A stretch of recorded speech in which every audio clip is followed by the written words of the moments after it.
समझते हैं। देखिए ये है वो क्वेश्चन। पहले क्या हुआ करता था, मान लेते हैं हमसे कहा गया कि लिस्ट का पार्ट ऑफ स्पीच क्या होगा, तो हमने देखा आर्टिकल दा के बाद आया तो हमने सीधे सीधे बता दिया कि ये नाउन होगा। ठीक है, एक सेंटेंस में एक ही वर्ड की पार्ट ऑफ स्पीच पूछ ली जाती थी। अब ये कह रहे हैं ये लिस्ट 1 है और ये लिस्ट 2 है। ठीक है, लिस्ट 1 है, लिस्ट 2 है। अब आपको मिलाना है कि इसमें क्या क्या पार्ट्स ऑफ स्पीच होंगे, तो चलो मिलाते हैं। हमसे कहा गया नाउन है, वर्ब है, प्रेजेंट पार्टिसिपल और एडजेक्टिव है।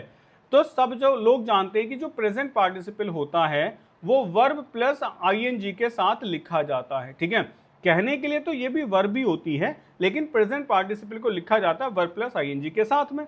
तो प्रेजेंट पार्टिसिपल पूछा जा रहा है सी में। ठीक है, तो और आईएनजी फॉर्म का है फोर्थ में, तो सी का जो आंसर होगा वो 4 होगा। अब सी का आंसर 4 का है, सी का आंसर 4 यहां है और सी का आंसर 4 यहां है। बिल्कुल क्लियर है, दो जगह सी का आंसर 4 है, यानी कि मैं ये कह सकता हूं भाई इन दोनों को एलिमिनेट कर देते हैं, बात खत्म।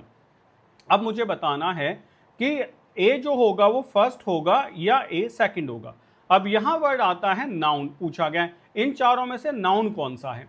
नाउन पता लगाने का तरीका क्या है, कुछ सफिक्स होते हैं, जैसे हम कहते हैं TION, या फिर हम कहते हैं SHIP शिप, हम कहते हैं MENT मेंट, हम कहते हैं NESS नेस, हम कहते हैं HOOD हुड, और हम लिख देते हैं लाइक ITY। ठीक है, ये सारे कुछ सफिक्स होते हैं।